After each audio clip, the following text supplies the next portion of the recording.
The Harold Perry Show.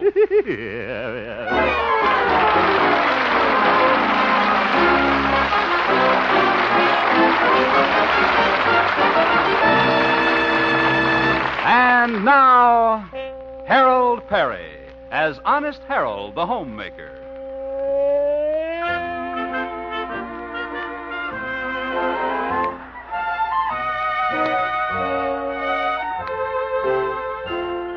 Well, the talk of Melrose Springs this week is the big Thanksgiving play, The Courtship of Miles Standish, which is to be given at the local high school. The director and star of this epic drama is none other than the Orson Welles of Melrose Springs, Honest Harold. Well, right now we find our impresario at home having a costume fitting for his role of John Alden. Almost through, Mother. Just a minute, Harold. You know, I think these old blue serge trousers are going to make fine knee breeches. Oh, I guess so. A little tight, but I'll take it easy when I bow. Hold still now. I'll just pin these pants up. Put a pin in front. Yeah? And a pin in back. Watch it, Mother. I just know the play will be wonderful with my son directing it and starring in it. Thank you, Mother. I also rewrote it a little, too. Oh, you did? Yeah. My boss, Stanley Peabody, is playing Miles Standish. I cut his part way down. Harold. Yeah, and I built up my part of John Alden a little bit.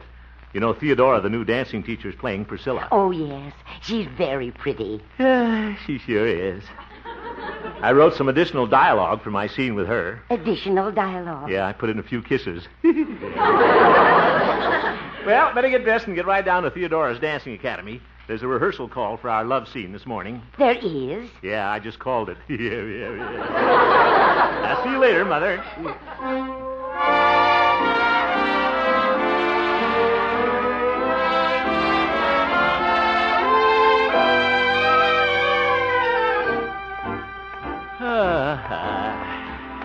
Theodora. Gosh, I'm glad she came into my life. Rehearsing with her is going to be lots of fun. I'll make this one of those real kisses. The kind would cost you $2 in a taxi cab. Yoo-hoo, Theodora. Oh, hello, Angel Kate. Hello. How's little old Curly Lashes today? Curly lashes? It was nice of you to come and see your little Theodora. Well, of course, this is strictly business, Theodora. I came over to rehearse the play. So let's get down to kissing. Business. All righty. Of course, I made a few little changes in our scene. The way I got it now, Priscilla and John Alden are sitting on the sofa. Sofa? Mm-hmm. Oh, clever, clever boy. I thought so. Well, shall we sit down? All righty. And,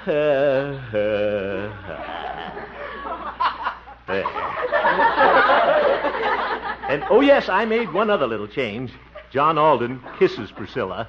He kisses her? Uh-huh. Harold, isn't that going a little far for a pilgrim? Well, haven't you ever heard of the Pilgrim's Progress?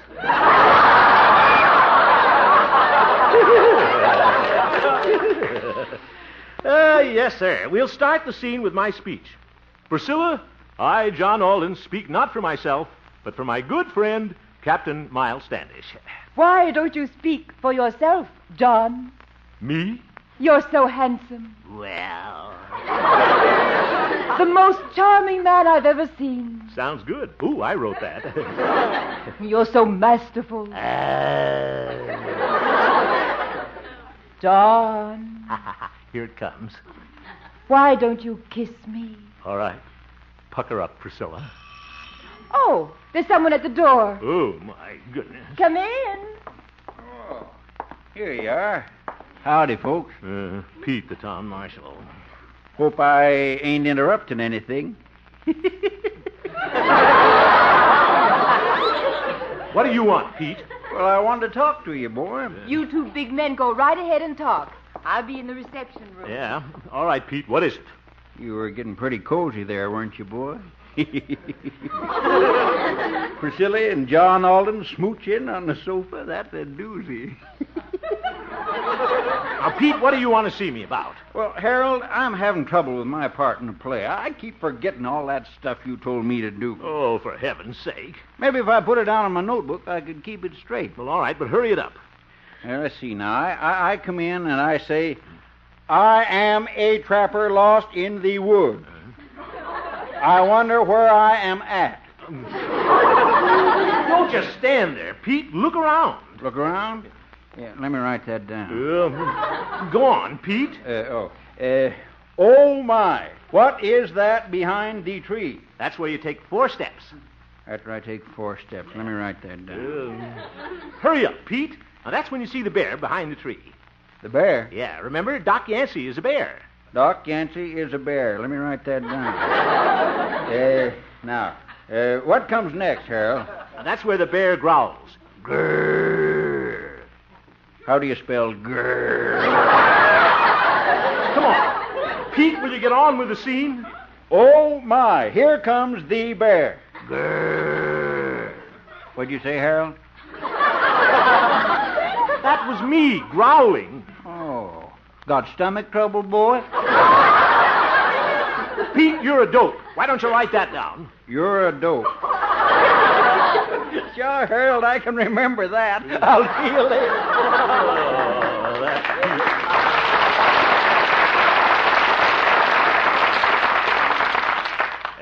Theodora. Yes, Harold, coming. Sorry we were interrupted. Shall we rehearse the scene now? All righty. Mm-hmm. John, Yes, Priscilla. why don't you kiss me? All right. Ye gods, who's that? Oh, come in. Oh, hello, Miss Theodora. Hello, Dr. Yancey. Hello, Harold. Hello, Doc.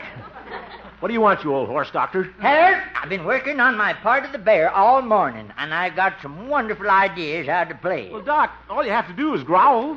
Oh, I know, but there's different ways to growl, Harold. What? Now, this is an angry bear. Yeah. Now, don't let it frighten you, Miss Theodora. I'm just acting. Come on, Doc. All right, now here goes.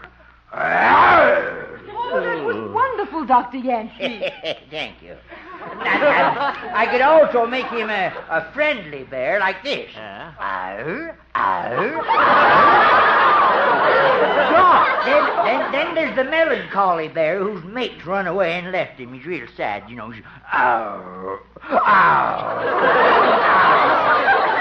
No wonder she left him. And Harold, I had another idea. What is it? Well, suppose at the end of the scene, I get up on my hind legs and recite a poem. A poet? Yeah, it's a very dramatic poem called The Coward. Yep. It goes like this. Some other time, Doc. Jake Simpson was a coward, afraid of people half his size. If a gun went off, he'd run a mile. He was even afraid of flies. Doc. But cowards sometimes make heroes. When the town was struck by flood, the women deserted their children, and the husbands ran off in the mud. Doc. When the others had fled from the flood, from their wives and their little ones slid, did Jake leave his wife and his family?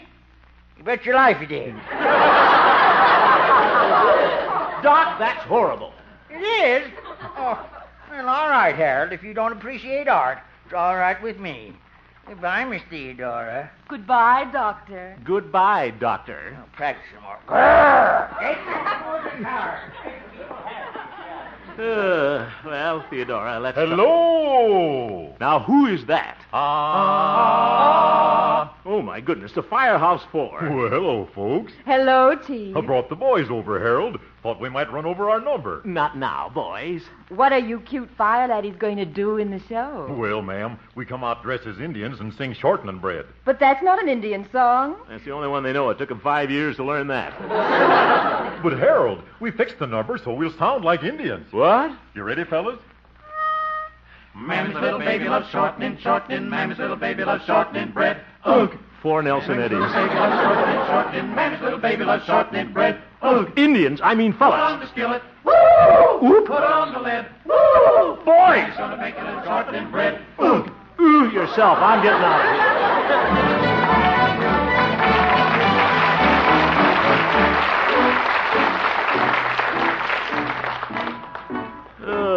What a morning. Oog. Oh, well. The show isn't on till tomorrow tomorrow night. Still a lot of time to rehearse with Theodora. Yeah. Yeah, and I have to laugh when I think of Stanley Peabody playing Miles Standish. He may be my boss at the radio station, but... Hemp! Oh, my goodness, speak of Peabody, and there he is. Hemp, I want to talk to you. Oh, hello, Stanley. Well, Miles Standish, have you learned your part for the play? What part? Huh? When you first gave me the role, I had 12 pages of dialogue. Now I can put my part on a postage stamp. And, brother, are you stuck with it? I am unhappy with my part. Do you hear me? Hear you? You almost blew me across the street, Stanley. I notice you gave yourself the best role in the play. John Alden. John Alden? Oh, that isn't much of a part. Miles Standish is really the star. Star? Huh. For 4 acts, all I do is fight Indians off stage. Well, you win, don't you? And you have all the love scenes with the girl. Love scene? Well, what do they mean, Stanley? Nothing. Anybody can do that. But Miles Standish is the role of a lifetime. An actor's dream. And because you're my old friend, Stanley, I gave the part to you.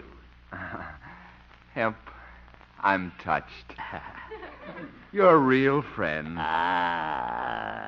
But I can't let you make this sacrifice.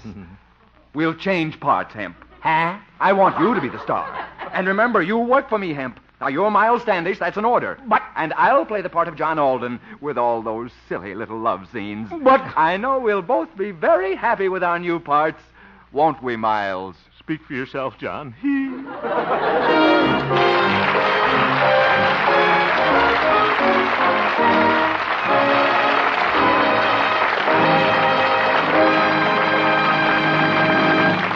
We will return for the second act of our story, Honest Harold, in just a moment. Just a little later this evening on CBS, screen star Paul Douglas will visit Bing Crosby, and the two of them will be reminiscing about the good old days. We hope you'll stay with us and be listening when Paul Douglas comes to call on Crosby later this evening. I will. The Bing Crosby Show is heard every Wednesday evening on most of these same CBS stations. And now, back to Honest Harold, the homemaker.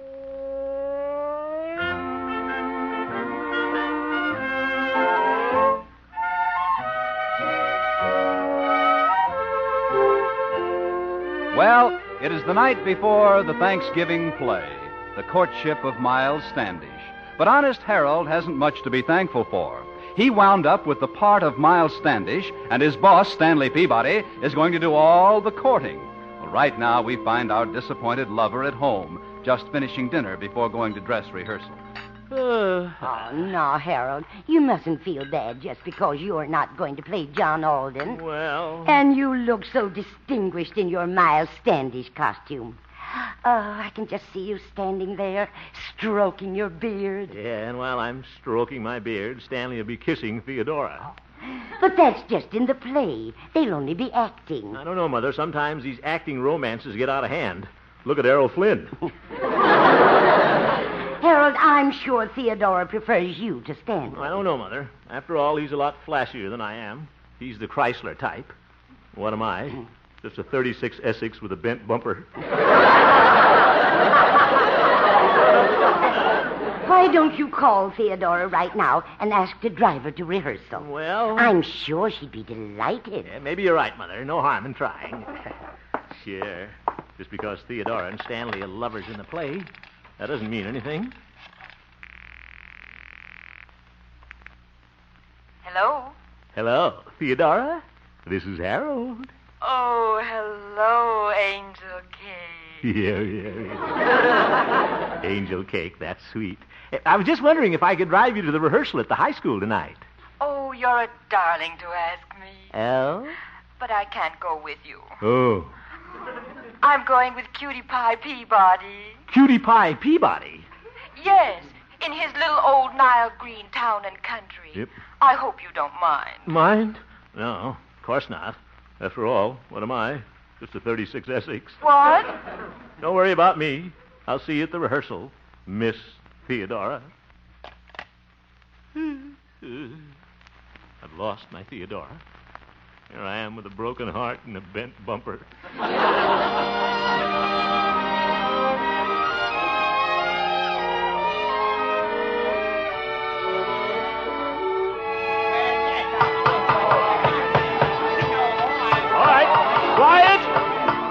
everybody.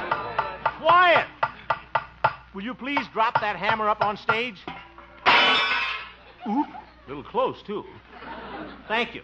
Now, this is the final dress rehearsal of our play, so let's get down to business, folks. First, we'll see if everybody is here. Gloria?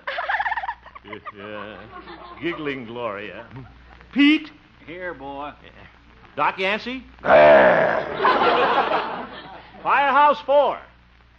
Indian. Oh, Indians. Okay, fellas. Yep. Mammy's little baby loves shortening. Mammy's little baby loves shortening bread. Ugh. That will do. Priscilla and John Alden. Theodore and Stanley. Those are out joyriding in Stanley's town and country. Well, who cares? We'll start without them. On stage, everybody. Where's my megaphone? All right, Raymond. Overture. Okay, cuz. Take it, men.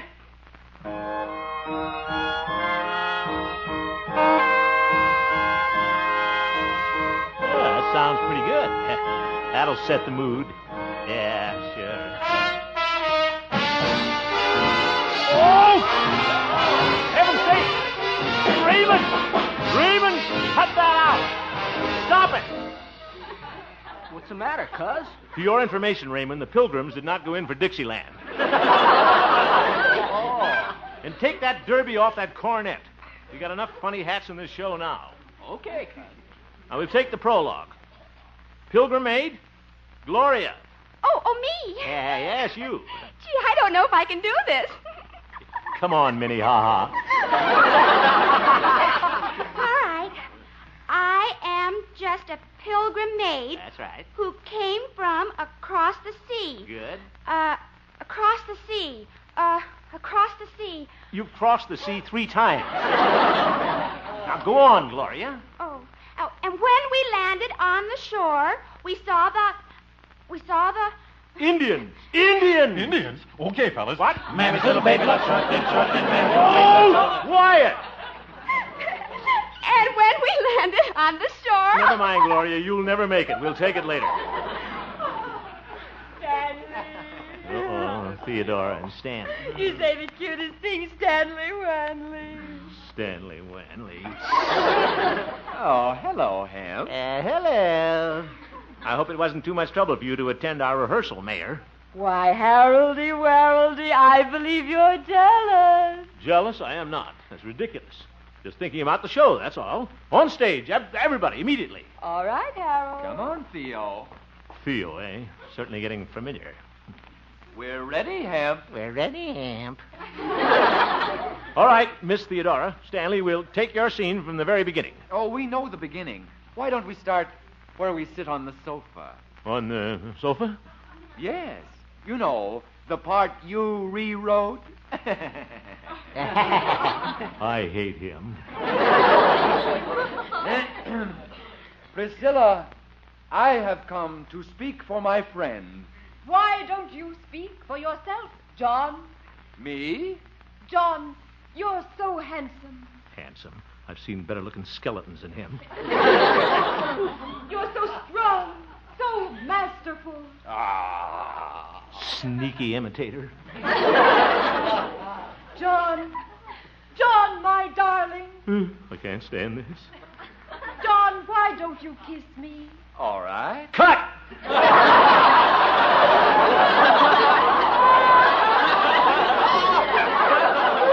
Hemp, I insist on finishing this scene. Yeah, but I have to rehearse my part, Stanley. Miles Standish. Your part? Yes. All you do is stand off stage and fight Indians. Indians? Okay, fellas. Mammy's little baby loves shortening. Quiet, you fool! Keep it up, fellas. I'll sing it with you. Mammy's little baby loves shortening. Mammy's little baby loves shortening bread. Ugh.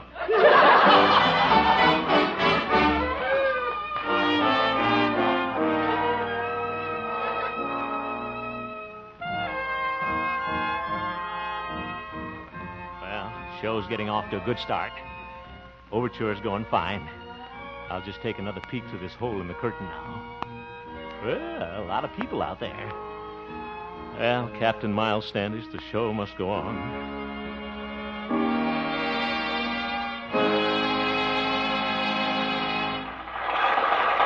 Well, Raymond has finished the overture. This is it. Pull up the curtain. Gloria, where are you? Here I am. Oh, go out on the stage. You're the prologue. I feel so silly. Stop that giggling, Gloria, and get out there. All right. Hope she doesn't fall in the footlights. Or do I? I'm a little pilgrim maid. Oh, hello, Raymond. Hello, Gloria. Gloria. Psst. Oh, Harold. Ye God, she's got the giggles again. Curtain!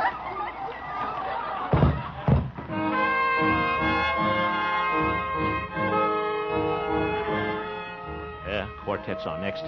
Where are those Indians? Hey, Firehouse 4. We're right here, Harold. Oop! Don't sneak up on me with those moccasins on. Now, don't forget, boys, you back me up on my solo first, then you do Shorten and Bread. Okay. Curtain. Come on, boys. Follow me. Yeah. Thank you. Thank you. Glad you recognized me with this beard. I loved you as I never loved before. Since first I met you on the village green. Come to me, or my dream of love is o'er. I love you as I loved you when you were sweet, when you were sweet, 16. I love you as I never loved before. Since first I met you on the village green. The village green.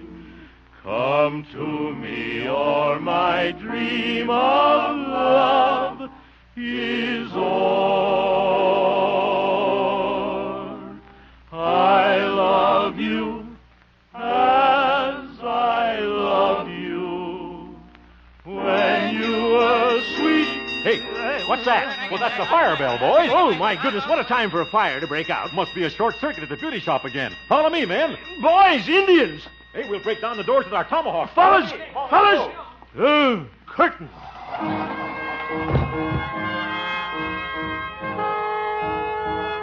All right, next scene, quick. The Trapper and the Bear.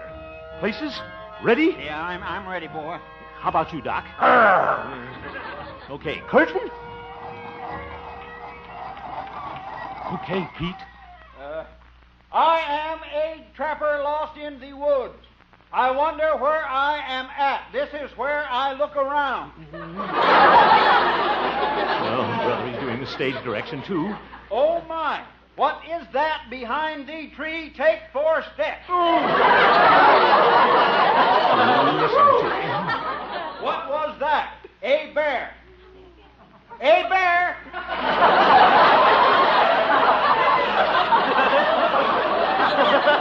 Go on, Doc. Go on, Doc. Growl. Oh, it's me. Harold, I forget what I'm supposed to say next. Get off the stage. Get off the stage. I can't think of a thing. Ain't I the dodo? Get off of there before you get the bird. Ye gods, will somebody say something? All right, Harold, I'll save the day. What? Jake Simpson was a coward. Oop. Afraid of people half his size. Oop. If a gun went off, he'd run a mile. Curtain! Fly.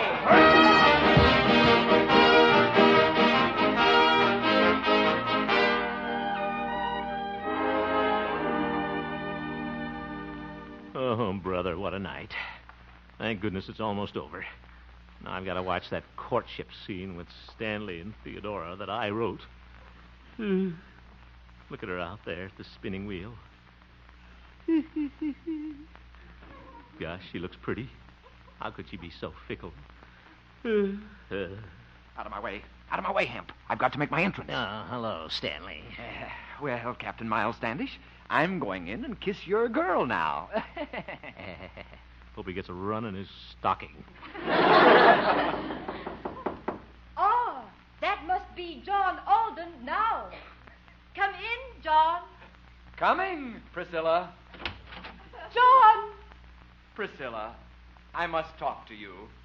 Come, sit on the sofa. Lounge lizard. All righty. John, you are so handsome in your pilgrim suit. Handsome. Looks like an ad for Quaker Oats.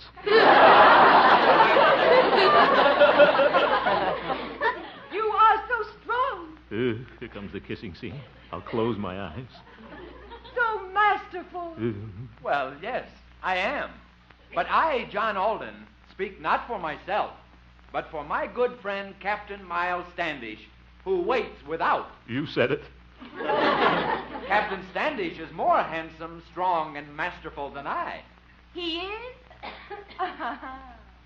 Then why don't you send him in? What? Come in, Milesy Wilesy. What you doing? Say, that's me. Hey, coming, Priscilla. Theodora, Priscilla. Kiss me, Miles Standish. You said it. Step aside, John, old boy. Just a minute, Hemp. Miles Standish never got the girl. You don't know your Longfellow. Well, you don't know this short fellow. Pucker up, Priscilla. You go out and fight Indians, John. Indians? Mammy's little baby loves shortening. Must have been a false alarm.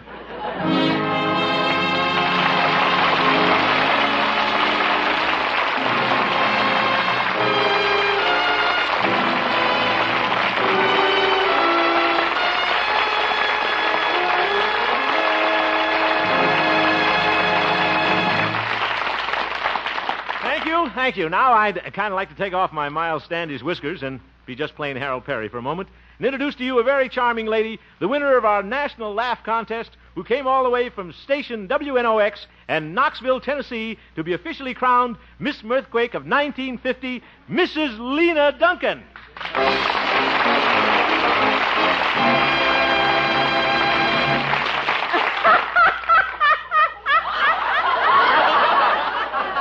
That's wonderful, but Mrs. Duncan, that was kind of a puny laugh. I don't think the folks in Knoxville heard that.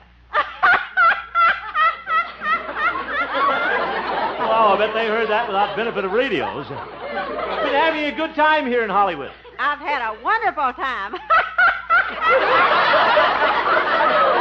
that's wonderful. And Mrs. Duncan, it made me very happy that you were our winner.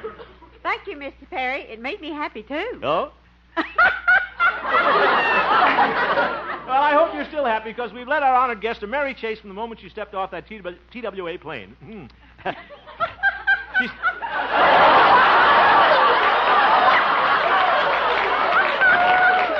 Yes, sir. She spent a week at the Hollywood Country Club Hotel. We showed her off at MGM Studios, took her to glamorous Cyril's. She met Amos and Andy Evard and Jack Benny, was on television with our Mr. Jack Meakin, did a broadcast with George Fisher, went to Cyrano de Bergerac premiere and had breakfast with Jimmy Starr this morning, even paid the check. I'm tired just thinking about it, folks. Life in Knoxville is going to seem just a little humdrum after a week in Hollywood, isn't it? It'll be good to get home. It will? Your husband and son, eh? Well, I know that all the folks in Knoxville are mighty proud of you, Mrs. Duncan, and so are we. So at this time, I'd like to officially dub you Miss Mirthquake of 1950 and present you with your scepter.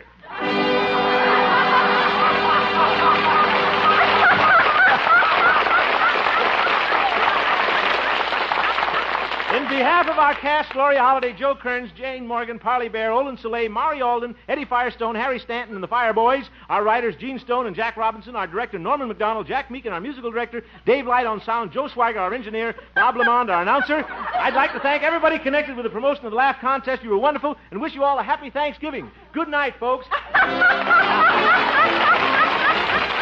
You have been listening to the Harold Perry Show, Honest Harold. This is CBS, the Columbia Broadcasting System.